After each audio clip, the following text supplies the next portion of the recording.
Hello दोस्तों, the cross fire channel पर आपका खैर मकदम है। मैं हूं आपका दोस्त डॉक्टर रोशन मसूद। दोस्तों, इसराइल और मुत्तहिदा अरब इमारात के बीच एक समझौता हुआ है। यकीनी तौर से ये समझौता हुआ है, लेकिन ये समझौता नहीं हुआ, बल्कि अमेरिका के जो प्रेसिडेंट है ट्रंप, क्योंकि वहां पे चुनाव होने जा रहे हैं, इंतखाब होने जा रहे हैं, तो वहां पे इस बार जो है जो बाइडेन है, डेमोक्रेटिक के उम्मीदवार, वो ट्रंप पर बहुत ज्यादा भारी पड़ रहे हैं और उनके जीतने के बहुत पुख्ता इम्कानात हैं। सबसे वजह ये रही, अगर वो जीतेंगे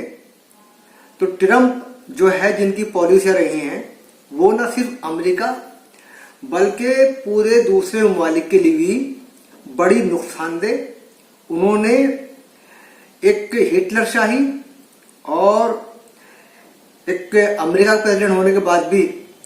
उन्होंने कोई ऐसा काम नहीं किया जिसमें जमहूरी या लोकतांत्रिक अंदाज झलकता हो। उनके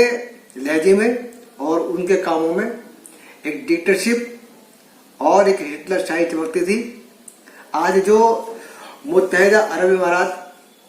जो OIC का मेंबर है, उसके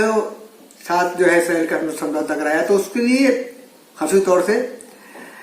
जो ट्रंप है और जो उनके विदेश मंत्री हैं, वजीर खारजा माइक पोम्पियो, वो जिम्मेदार हैं। उन्होंने मशरिक वस्ता को अपने गिरफ्त में लेके और परिसर बनाकर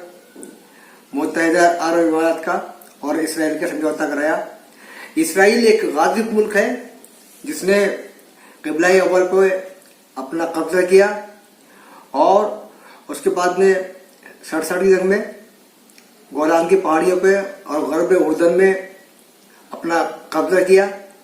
और आज जब से लेके आज तक इसराइल ने हजारों मुसलमानों का जो कत्लेआम किया है और लाखों फलस्तीनी उसमें तबाह बर्बाद किए हैं।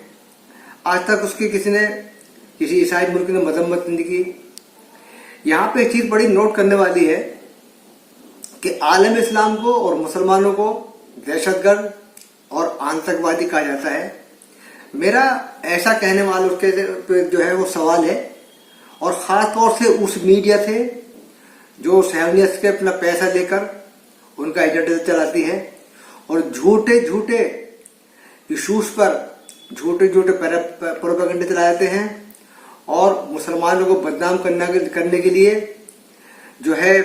ऐसी तंजीमों को सामने लाया जाता है जिनको यहूदी और ईसाई फंडिंग करते हैं। तो उन चैनलों ने कभी भी ये नहीं कहा कि इसराइल जो है वो एक गाजिब मुल्क है, जुल्म कर रहा है, लेकिन वहां की जो तंजीम है हमास, जिसको लोगों ने अपना वोट देकर उसे चुना है, उसको अमेरिका एक दहशतगर्द, एक आतंकवादी संगठन कहता है। सवाल यह है कि जिस मुल्क को जो एक पार्टी है उसको सत्ता उसको आवाम चुन रही है, उसे आप दहशतगर्द कैसे कह सकते हैं? लेकिन सऊदी अरब में एक सिस्टम है, निज़ाम है, बादशाही निज़ाम है, कुवैत में एक बादशाही निज़ाम है, वहाँ इंतखाब नहीं होते। लेकिन अमेरिका की नज़र में वहां पे बादशाही निज़ाम सऊदी अरब का वो डिक्टेटरशिप नहीं है और उसकी अमेरिका बैक करता है। आज जो हालत है, तो उसके लिए मशरिक वस्ता में जो फैसला हुआ है, आपस में समझौता हुआ है मुसलमानों में, न सिर्फ मुसलमानों में दुनिया के, बल्कि खुद मशरिक वस्ता के मुसलमानों में एक बहुत गम गुस्सा पाया जा रहा है। और वहां की न सिर्फ उसकी आवाम बल्कि OIC ने भी इस फैसले को जो कि माहिदा हुआ है उसको पूरी तरह रद्द किया है। और सबसे बड़ी अच्छी बात ये रही कि आज जो OIC का जो स्टैंड आया है वो तुर्की की वजह से आया है। तुर्की ने पहले ही लम्हे में इस फैसले को रद्द किया, न सिर्फ रद्द किया बल्कि हमास के लोगों को पासपोर्ट भी इशू किए। तो आज तुर्की का जो है एक जो कायदाना सलाहियत है, एक पहचान है, वो एक मुस्लिम लीडरशिप और जो उसके सदर हैं रजब तैयब अर्दोगान, वो आज एक मुस्लिम चेहरा है मुस्लिम दुनिया में, और न सिर्फ वो बहुत पॉपुलर हैं बल्कि बहुत मशहूर है और मकबूल है, और लोग उनके तरफ देख रहे हैं। और आज जो सऊदी अरब के बादशाह है, शहंशाह है, भले ही वहाँ पे हरमैन शरीफैन का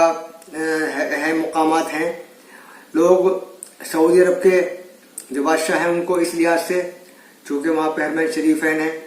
तो लोग उन्हें बुरा नहीं कह पाते, लेकिन बावजूद इसके कि वहाँ पे हरमैन शरीफैन हैं, लोग जो है सऊदी अरब को अच्छी और वहाँ की बादशाहत को और वहाँ की जो अवाम जो बादशाहत है, हुकूमत है, उसको पसंद नहीं कर रहे, क्योंकि उसकी नज़रिया सिर्फ अमेरिका की गुलामी है। और अमेरिका की गुलामी की वजह से ये है कि इराक में सद्दाम हुसैन का कत्ल हुआ, और सद्दाम हुसैन ने भी एक हिमाकत ये की थी कि उसने अमेरिका के कहने से ईरान से जंग छिड़ी, और ये जंग तकरीबन 7-8 साल चली, जिसमें हज़ारों मुसलमान, शिया मुसलमान और सुन्नी मुसलमान बेमतलब में शहीद हुए, और दोनों इस्लामी मुल्क आपस में लड़के कमज़ोर हुए। लेकिन उसके बाद में फिर अंजाम ही हुआ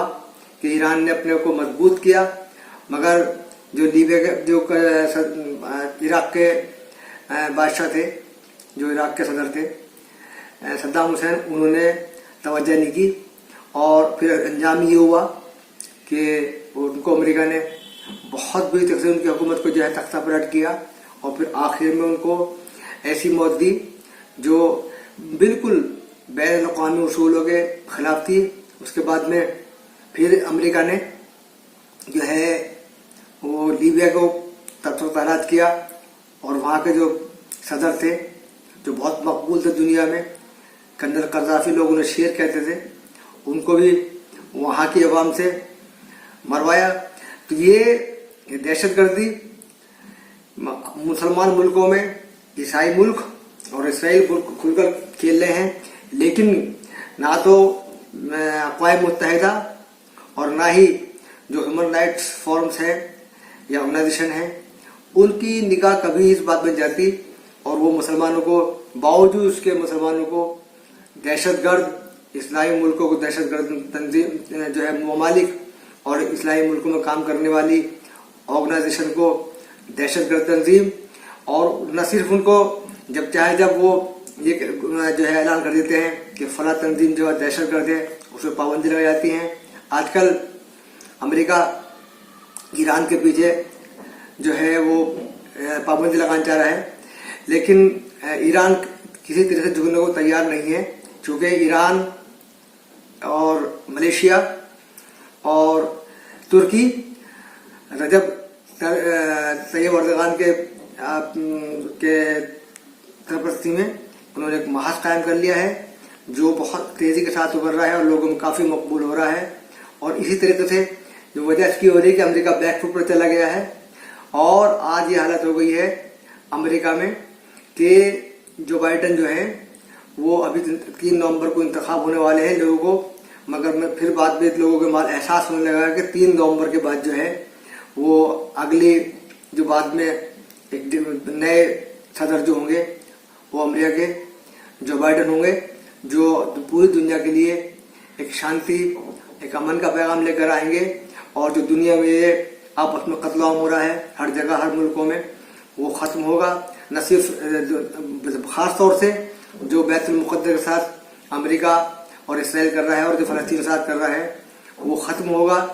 इसी के साथ साथ दोस्तों मैं भी चाहता हूँ कि ये अमन शांति लौटे, आप भी दुआ करें कि पूरी दुनिया में अमन और शांति कायम हो, ताकि हम लोग जो है वो प्यार और सुकून से रह सके। दोस्तों आपको हमारा जो चैनल है द क्रॉस वायर, उसकी वीडियो बहुत पसंद आ रही है, जिसके लिए हम आपके मशकूर हैं। अगर दोस्तों इसके लिए मजीद हमारा आपसे दरख्वास्त है, मेरी आपसे अर्ज है कि आप दुनिया में हमें कहीं भी देख रहे हों तो आप सबसे पहले हमारे चैनल को सब्सक्राइब कर लीजिए, ताकि जो नई वीडियो हम अपलोड करें वो आपको फौरन मिल जाए। आप हमें आपकी मोहब्बत के हमारे आप चैनल को लाइक कीजिए और ग्रुप पे शेयर कीजिए। जय हिंद, जय भारत, अल्लाह हाफिज़।